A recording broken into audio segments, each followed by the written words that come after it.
How to gouge politicians. How to make a good political structure. A political structure or political society that works like consistently. And what to watch out for in order to prevent maliciousness or corruption. Which, most people like to believe that can exist because, well, that's a conspiracy. But that would mean you have to say basically that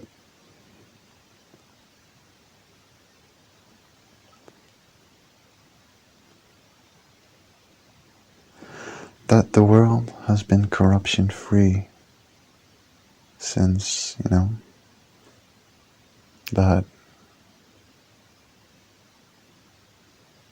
that corruption has not been a consistent pattern in human history. That's basically what you have to believe in order to say that. So how do you stop corruption? How do you weed it out of the system? How do you make sure it can't grow and it doesn't take hold? It doesn't become the norm or accepted. You do it by transparency, right? Transparency is letting the light through, letting the light of truth shine and burn through it. Right?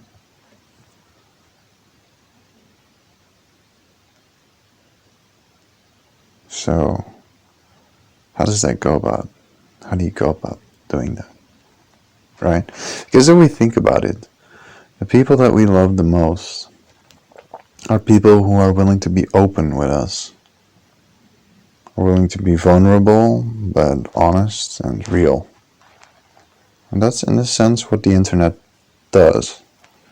It exposes people to the light of all. Right? So the internet does do that. It does filter. It does weed out things in people. And naturally, people grow to the top. People that are honest and intelligent and good and speak the truth and speak things of substance that are relevant, things that are thought about. That's what it does. That's what it does. So that works. We already have that. So that needs to be continued. Right?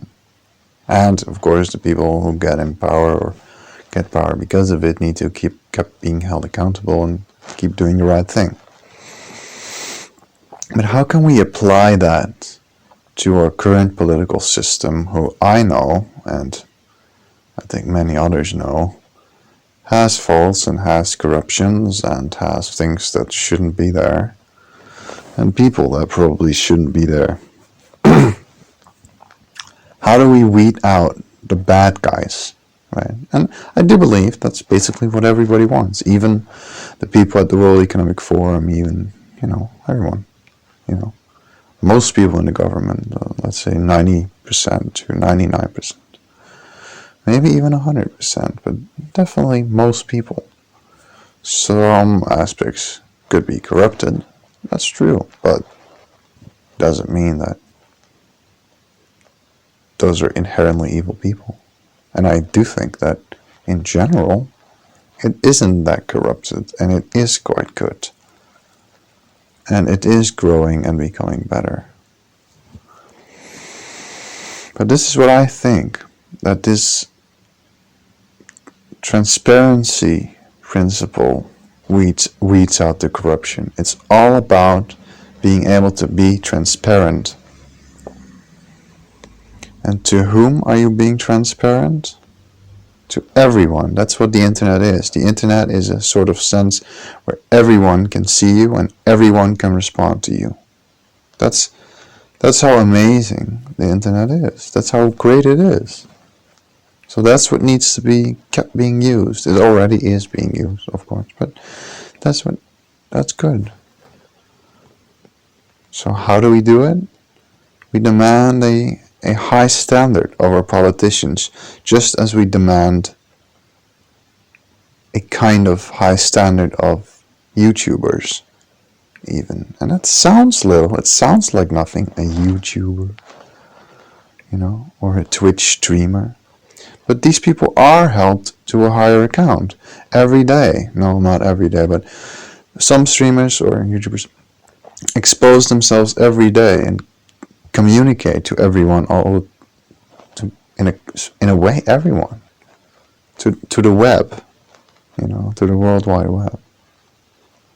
They keep exposing themselves and talking to itself and, try to be honest and create good content and be good.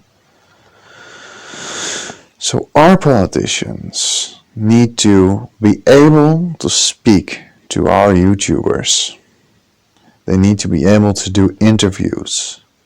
They need to be able to do that. They need to be able to sit down with the people that we hold in high regard and speak with them, right? It's such a totally simple, obvious, logical thing that politicians, the people that supposedly run everything, that we demand a kind of transparency from them. Sit down with us, speak with us, answer our questions. Not just 5 minutes on your way to work and giving a, clear-cut, short, pre-memorized answer. No, sit down and speak with us. That's what can filter out this corruption. When everyone can see it and everyone can respond. And you have to sit down and you have to explain yourself. Why do you do things the way you do? Who are you? Right? And not just once a year, just as a normal kind of thing. Once a month or whatever. Or once a month for every party, Just doesn't have to be official, but a kind of standard that we set out for these people. Sit down. Who are you? Why do you do this? Who are you in the past? What did you do? That kind of stuff. They don't do that. They sit in their own little parliaments and do their own little small interviews with, the bought and paid for media, you could say. Often. So they are not transparent and they're not speaking with us. That's basically what's going on right now. We can stop that.